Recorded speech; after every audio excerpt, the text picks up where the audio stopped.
A major U.S. daily story about subliminal messages. I don't think we need to be subliminal.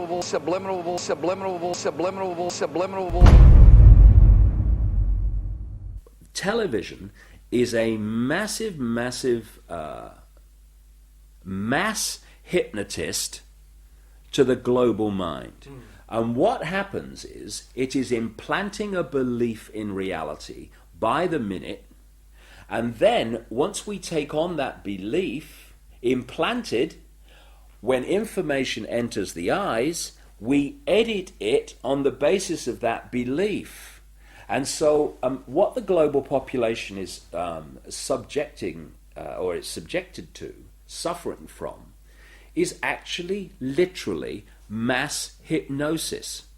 And when we talk about people who kind of start to see things and see the manipulation they couldn't see before, what do we say about them? What do they say about themselves? They say, I woke up. Exactly what they've done.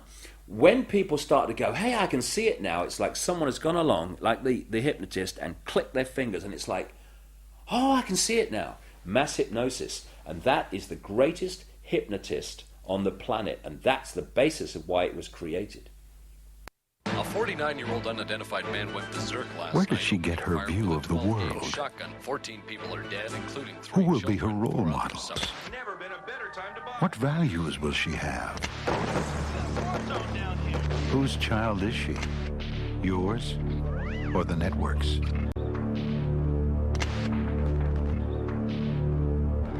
Take back your children. Turn off the TV.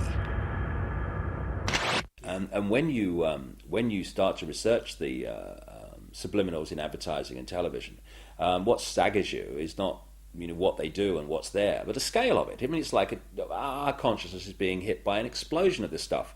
Because you see, this is another interesting point. Experiments have shown that about 1.5 seconds before the conscious mind decides to take action, move its arms or whatever, speak, 1.5 seconds before it consciously decides to do that, the electrical signals have begun in the brain to do it.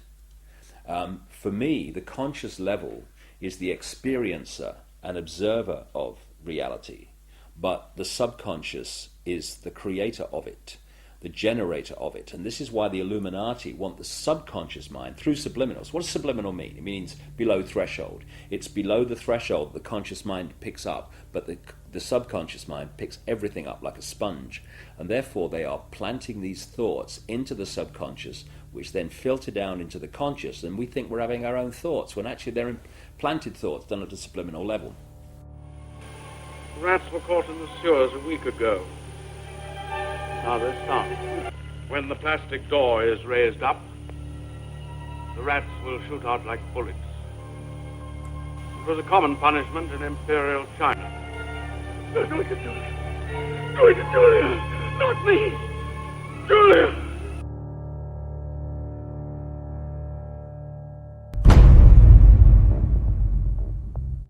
And of course this is being used, this subliminal manipulation, in politics. I mean, of course we had that incident during the Bush-Gore farce of an election, when an anti-Gore political broadcast for Bush, they put a subliminal in of rats while they were talking, but they left it up too long, and you only had to play the tape back slowly, a little slowly, and up come rats as some anti-Gore statement was being made.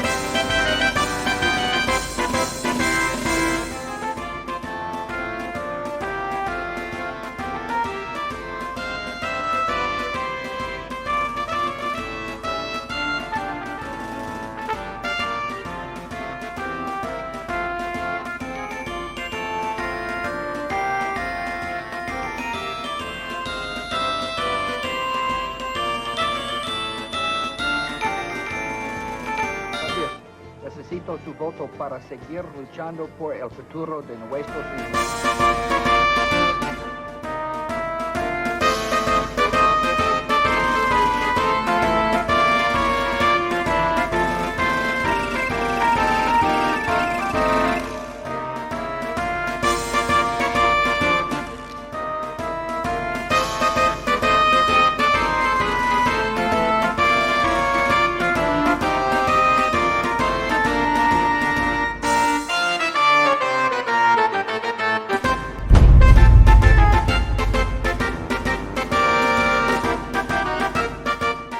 I don't believe that some of these states that they've called, like Florida, I just don't believe we got enough evidence to be able to call the state. We're doing better than we thought, and but I feel fine.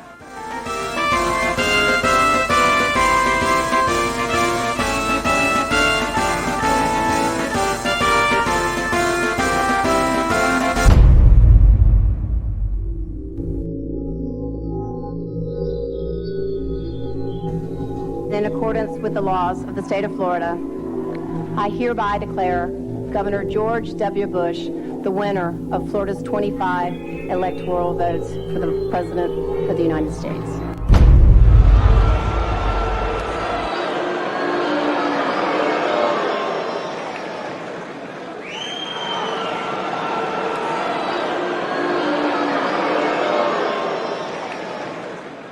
Now that the votes are counted, it is time for the votes to count.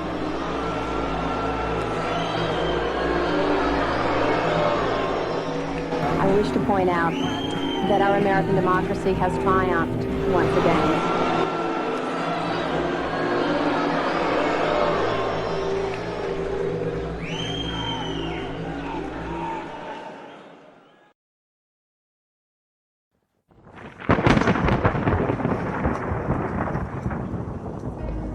The Skull and Bones secret society was originally called the Brotherhood of Death.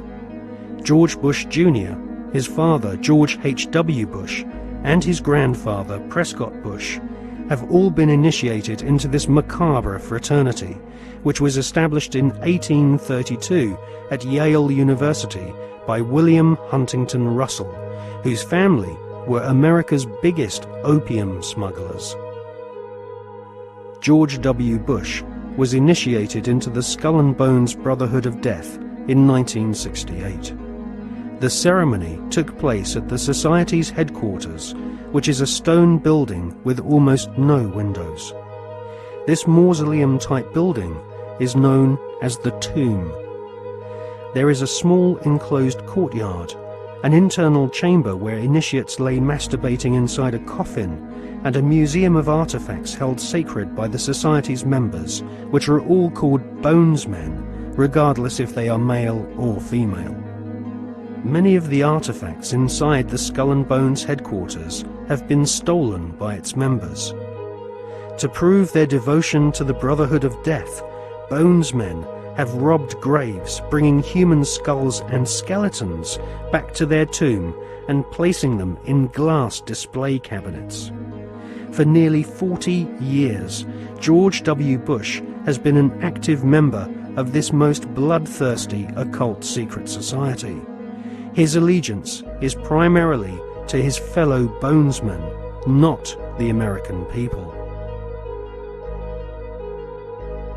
In order to prove his devotion to the Skull and Bones, Prescott Bush, grandfather of George W. Bush, savagely desecrated the grave of Apache Indian chief Geronimo.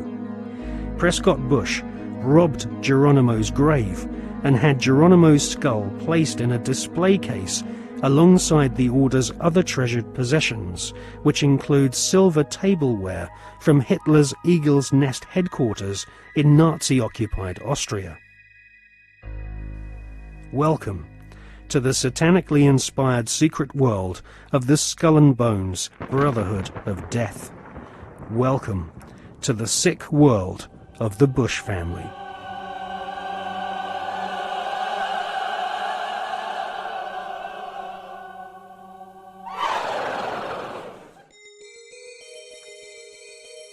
The Skull and Bones headquarters is on the campus of Yale University. Yale is home to several other lesser secret societies, including the Scroll and Key. Alexandra Robbins is an American journalist who has written a book about the Skull and Bones called Secrets of the Tomb. In her book, she traces the origins of this cult, which was funded from profits of the Russell Company in the early 1800s. The Russell Trading Company was nothing more than an opium trading empire, which, still to this day, is the corporate arm of the Skull and Bones Secret Society.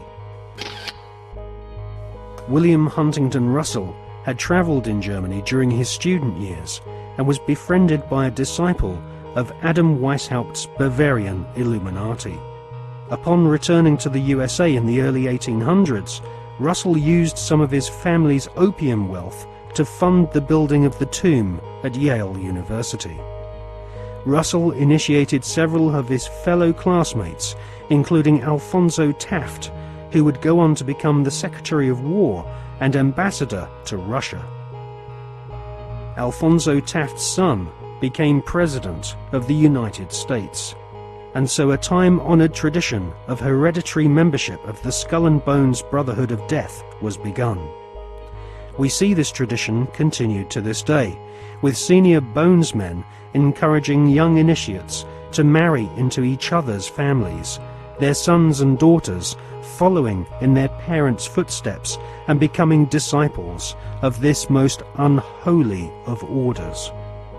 In the Hollywood movie Brotherhood of the Bell, we see an initiation ceremony, which is a common occurrence on the campuses of America's elite Ivy League secret societies.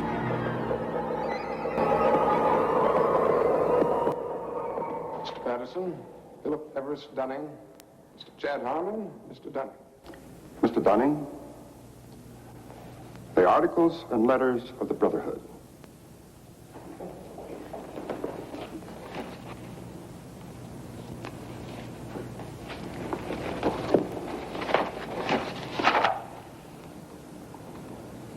Do you swear that having been entrusted with these articles and letters since midnight this night, that you alone read them and did not communicate their content to any person whatsoever? I so swear. Having so sworn, are you now prepared to go forward? I am prepared.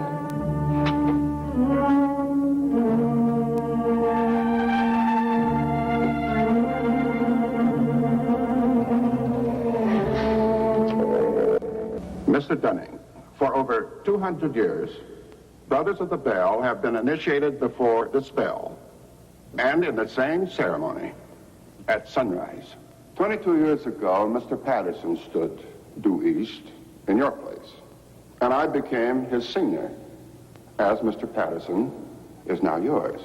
One day, Mr. Patterson will stand due south, and he will induct a Brother of the Bell, and you will become senior. See, in this fashion does the Brotherhood express its continuity. It will continue long after all of us are dead. But that continuity depends upon one thing: obedience. Absolute obedience. If and when you are ever called upon by Mr. Patterson to pay your due bill, you must comply, whatever is asked of you. Well, that bill may come due tomorrow, in 20 years, or never. It will not be a matter of money.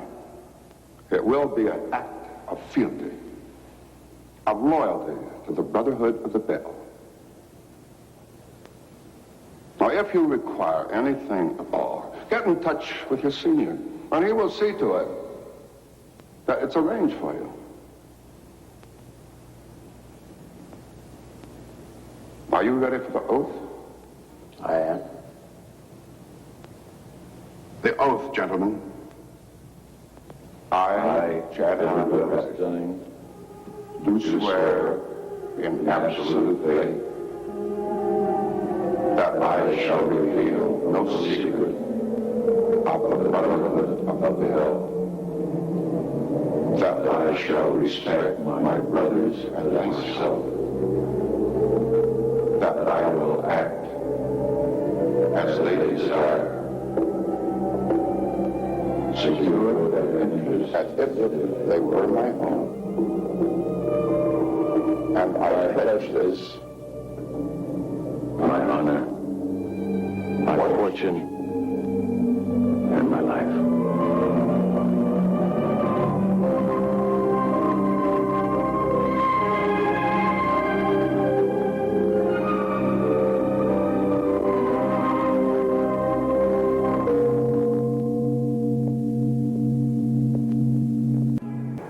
You know, I still find it incredible that I could get anything I want. Anything a man could get with money, privilege, and the best connections. You know, it just occurred to me that we're part of the establishment now.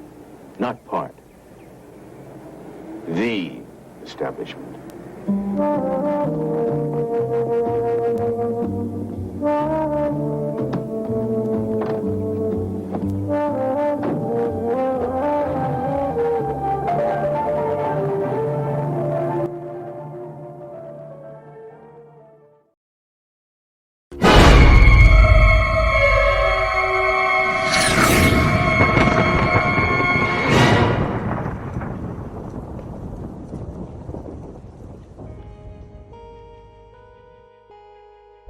In her fascinating book, American journalist Alexandra Robbins claims to have unearthed a skull and bones plan to dominate the world.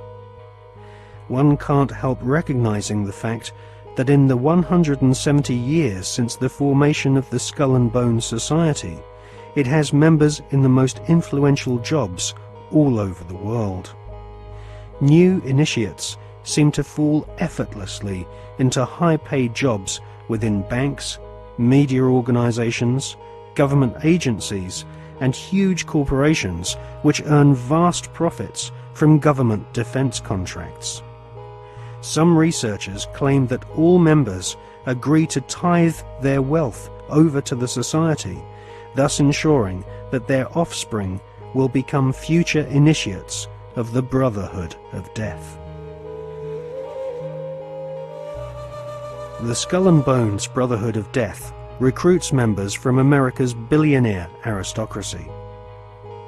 Multiple generations of the Bush family have taken part in 6 satanically inspired rituals, along with members of wealthy families who are behind some of America's most famous brand names. Based on the rituals of the German Bavarian Illuminati, the Skull and Bones have approximately 900 members worldwide. George W. Bush has initiated 5 fellow Bonesmen to join his administration, including William Donaldson, who is head of the American Securities and Exchange Commission. Upon initiation into the Skull and Bones, candidates are told that they must forever deny their membership. The psychological mind programming and brainwashing which goes on inside the tomb can only be guessed at, as no Bonesman has ever broken the fraternity's rule of silence. Fellow students at Yale have often said that on the night of ceremonies, blood-curdling yells and shrieks can be heard from inside the tomb. Some say the initiates are forced to wrestle in mud and are even beaten. This technique has been used by the CIA and EST brainwashing organizations who seek to wear down the subject mentally and physically using a program of punishment and verbal abuse. Once the will of the candidate has been broken, and they have divulged all their sexual secrets to the elder Bonesmen, they stand naked and are reborn in a mockery of a Christian baptism, with elder Bonesmen dressed as the Pope and the devil conducting the ritual. Ron Rosenbaum is a journalist who writes for the New York Observer. He secretly filmed an initiation ceremony from the top of a building near the Skull and Bones headquarters. Members of the order dress up as the devil, the Pope, and a kind of Don Quixote character.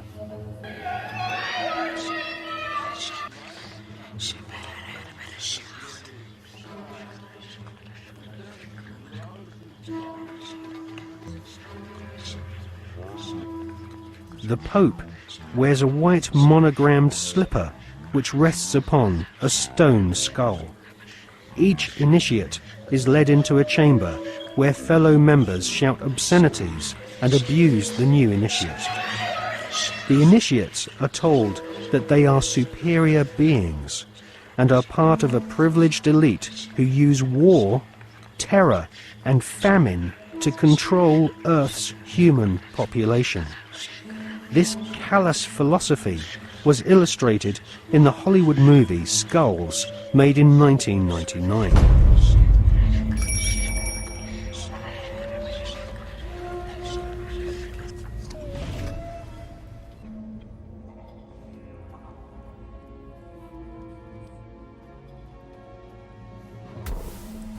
Over the years, there have been several break-ins at the tomb, which is the headquarters of the Skull and Bones at Yale University. The artefacts which have been found have included membership lists of another secret society which operates on the campus called the Scroll and Key. Now, it seems pretty obvious as we research this material that the Wolf's Head, Phi Beta Kappa, the Scroll and Key, and Skull and Bones are all different flavours of the same Bavarian Illuminati secret society.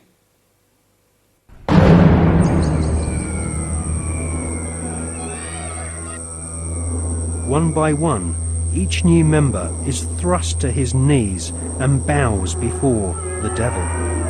A naked woman is ceremoniously assaulted with a dagger. The devil lays each initiate into a coffin, and a ribbon is tied to their genitalia. Everyone is encouraged to divulge their entire sexual life history whilst masturbating. With all their innermost secrets known to the other Bonesmen, the new initiates are threatened with blackmail if they ever reveal the secrets of this Masonic order. At this point, they are dressed in long robes and rechristened with their occult names. The Don Quixote character taps each member on the shoulder with a silver sword and proclaims, "By our order, I dub thee Knight of Eulogia."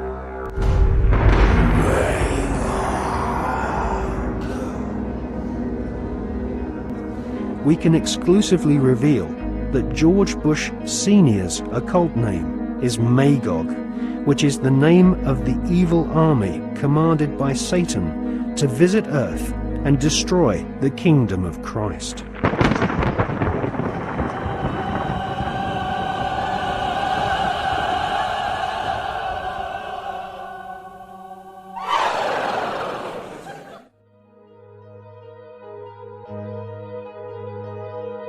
The American Ivy League colleges each have their own branches of the Skull and Bones Brotherhood of Death, indoctrinating the children of America's elite families who go on to become the captains of industry, banking, law, military, and the media.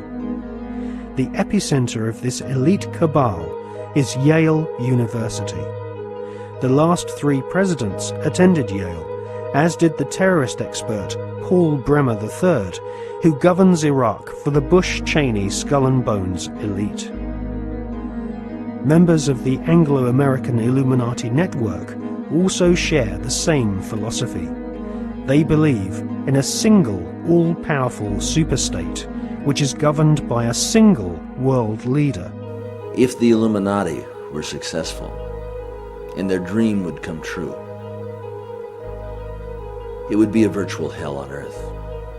That is what the New World Order is all about. It's a living hell. It's Orwell's worst dream and nightmare.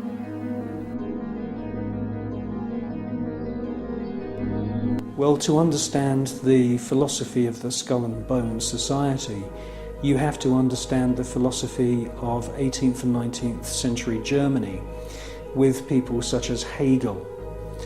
Now, the dialectic system, the dialectical political system, was not devised by Karl Marx. It was actually developed by Hegel, Fichte, and also contributed to by Kant. These German philosophers believed that you could create change in society by conflict. And this could be, for example, political conflict, the conflict between left and right. From this conflict, a new political system would come about, and this would be a synthesis of the two views. Now, that sounds pretty innocent, but in actual fact, the dialectical system is used in military combat as well. And Hegel's plan, which is being actually carried out right now, is to create conflict, to create wars. And through the creation of wars, several things happen. First of all, the companies which manufacture the missiles, the guns, the bullets, the uniforms, and all of the paraphernalia to do with warfare all make huge profits. Secondly, there is a culling of the male population. Since the 1950s, we've had several reports from think tanks that feed information into the European Union, the British government, also the American government, which are recommending depopulation. And there is several plans which we believe have been put in motion right now. And obviously war is one way of depopulating the planet. Now, in addition to creating false conflict and engineered wars, the Hegelian philosophical system, which is being followed by the Skull and Bones Society at Yale and also the group at All Souls College at Oxford University, the Hegelian system also requires complete and utter obedience from everyone in society. The idea of freedom, freedom of thought, freedom of the individual to choose what they want to do with their lives doesn't come into play at all under this German Hegelian system. In actual fact, Hegel says that the individual should be 100% obedient to the state, and the state should take on the image of God. Now, in the Hegelian system, the state is all-powerful, so we should ask ourselves, what is the state? Well, the state is the elite.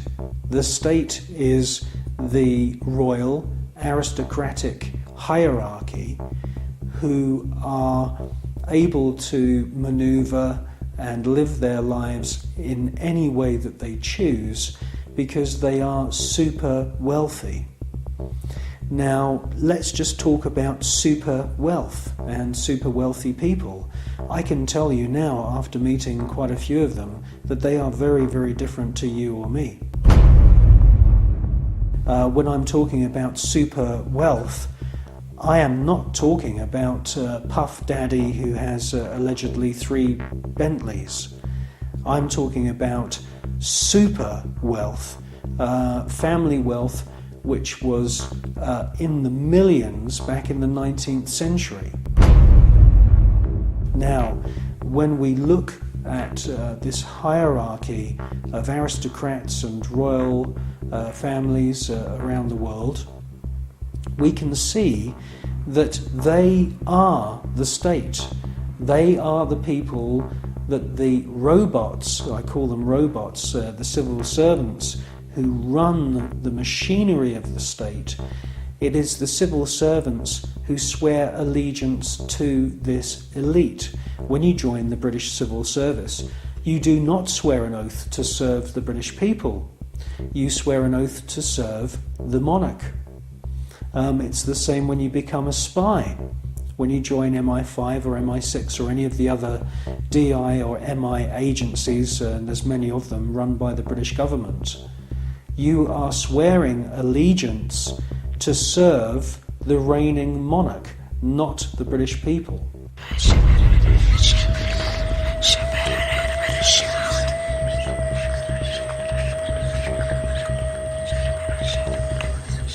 While the American people sing the Star-Spangled Banner, the most powerful people in the USA and Europe salute the ancient symbol of the Brotherhood of Death. In the book, Who's Who of America's Elite, the author has found that the Order of the Skull and Bones encourages its members to intermarry, thus keeping their spectacular wealth all in the family.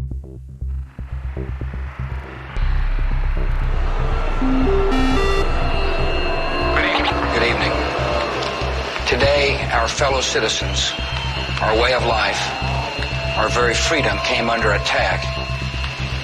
America was targeted for attack because we're the brightest beacon for evil and the very worst of human nature. I've directed the full resources of our intelligence and law enforcement communities to find those who want peace and security in the world and to bring them to justice. We will make no distinction between the terrorists who committed these acts and the victims of the American economy. Our military is evil, and it's prepared. Our country is evil, deliberate and deadly evil. All that is evil, comforted by evil, and no one will keep that evil from shining. And on behalf of the American power greater than any of us, I thank the many world leaders who have called to offer their financial institutions and assistance. America and our terrorist friends and allies join with all those who want despicable chaos and terrible evil. And we stand together to win the war against all that is good and just. None of us will ever find those responsible. Thank you. Good night. And God. Alive! It's alive! Now they will know why they are afraid of the dark. Now they will learn why they fear the night. There is nothing wrong with your television set. Do not attempt to adjust the picture. We are controlling transmission. I want counterculture. I want anti-establishment. This is mass madness, you maniacs! Quiet, numbskulls, I'm broadcasting. I believe America is ready for a new beginning. The new Prime Minister of India is, no.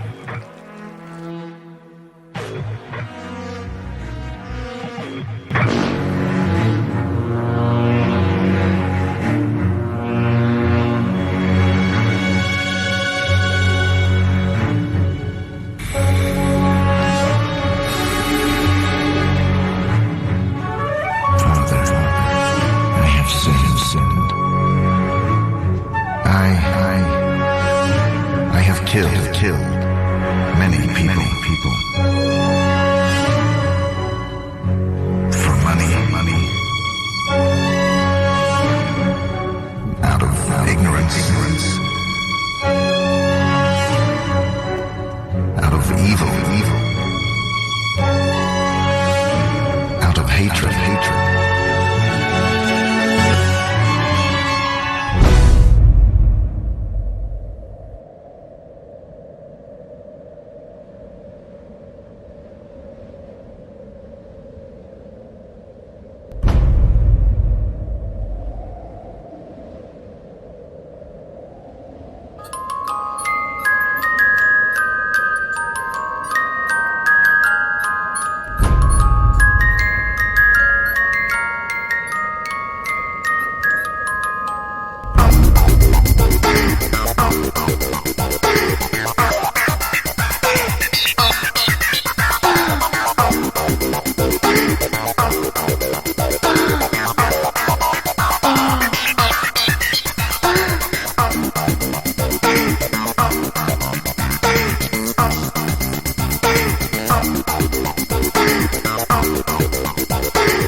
the Skull and Bones was founded using money from opium. Retired Colonel Beau Gritz is a 33rd degree Freemason who interviewed Viet Cong soldiers after the Vietnam War, who told him that George Bush Sr. and Richard Armitage were at the head of an opium trading gang during the Vietnam War. Afghanistan is the world's largest supplier of opium, and since the US invasion in 2002, the growing of opium poppies has reached staggering proportions, with money from the British government being used by opium farmers to plant gigantic fields of poppies. The BBC confirmed in April 2004 that since the invasion and occupation of Afghanistan by British and American forces, poppy production has reached an all-time high.